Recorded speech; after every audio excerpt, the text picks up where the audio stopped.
Steven Spielberg, the man behind so many of some of the greatest films ever made.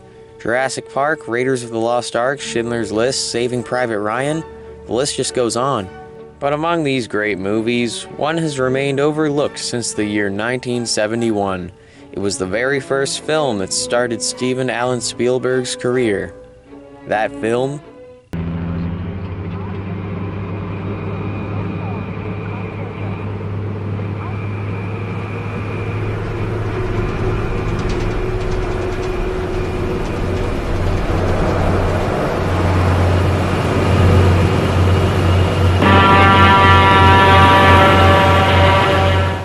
I love this movie.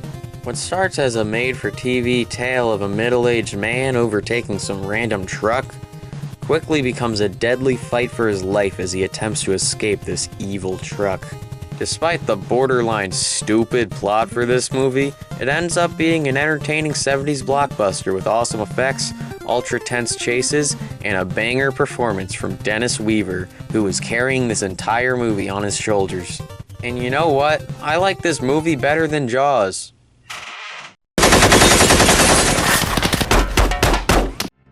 Hey, let me explain myself. Besides, I need to make this video anyway so I don't run the risk of becoming a Star Wars channel. So let's do it.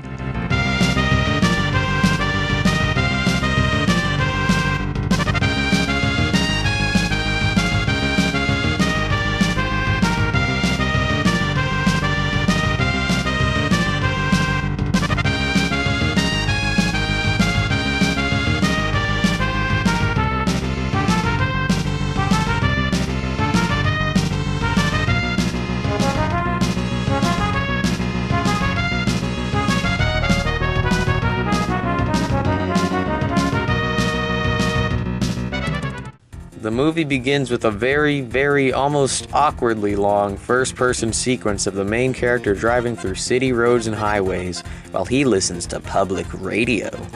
It may seem boring at first, but it sets the mood well and prepares viewers for the fact that this movie will take place primarily in the driver's seat. I'm not sure if the chatter on the radio actually has a point to it or if it feeds into the later plot of this movie, but what? Come on, have you seen this movie? As far as I can tell, it's just some guy complaining about his wife. If anyone can pull any meaning from this stuff, please tell me in the comments. That'll be hilarious. Anyway, the plot really starts moving along when the car driver passes some truck on the road, only for that truck to one-up him by taking his spot back. They take turns passive-aggressively pissing each other off until our main character here goes off-road and gets back in first place. This right here is Dennis Weaver. Or at least, that's the actor who plays his character. If you're asking me to remember character names, then you're asking too much of me. Dennis here is a traveling salesman with a rather shaky relationship with his wife. And he looks like Walter White! Aside from surface-level similarities, these two characters could not be more different, with a key difference being that Mr. Weaver is very stupid. After being hunted down and chased by this so-called evil truck for 90 minutes, it never once occurs to him that he could just drive the other way.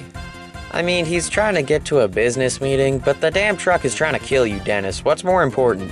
But none of that matters because that option is soon thrown out the window as the truck begins to follow him no matter which way he goes. This truck, driven by a man whose face is never revealed, is on a mission, and that mission is to make this random salesman's life a living hell. He's bigger, he's faster, and he's more evil. I like the fact that the driver's face is never shown, even when his vehicle's sent tumbling off a cliff. Showing his face would ruin it. Humans are usually more afraid of what they don't know about anyway. Besides, I've always liked faceless characters. They're funny. Wait a minute. The things that this stupid, dumb fucking truck does just to torture this poor man, it's gotta give him a place on my top 6 villains of all time. The main character isn't especially likable either, at least not to me. He's kind of entitled and annoying, with a dash of pathetic. Nothing surprising for a door-to-door salesman. But his idiotic struggle against this monster vehicle really makes you feel bad for him on this highway marathon. And I can't tell you how much of a sigh of relief it is when he finally outsmarts it.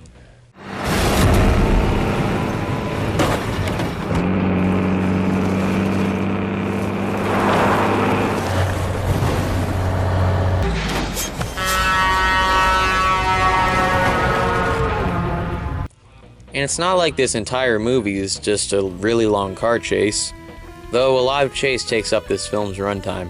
Much of the movie is simply spent with this man hiding in fear and going crazy trying to decide what to do, thinking of how to escape this murderous asshole. One of my favorite scenes in the movie is where, after hiding out at a bar for a while after his initial encounter with the truck, Dennis decides to get back on the road. He finds a school bus that is stopped off-road, and the driver asks him to come help him get the bus moving.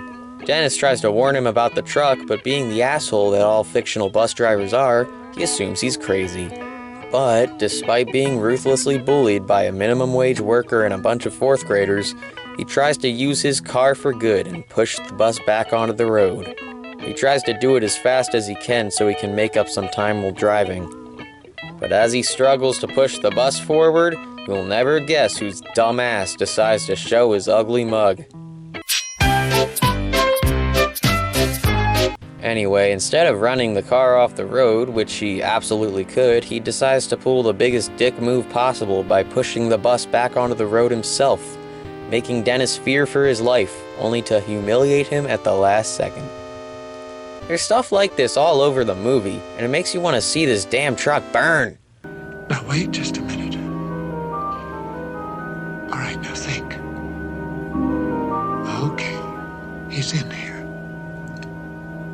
Well, that doesn't mean he intends to continue his attack.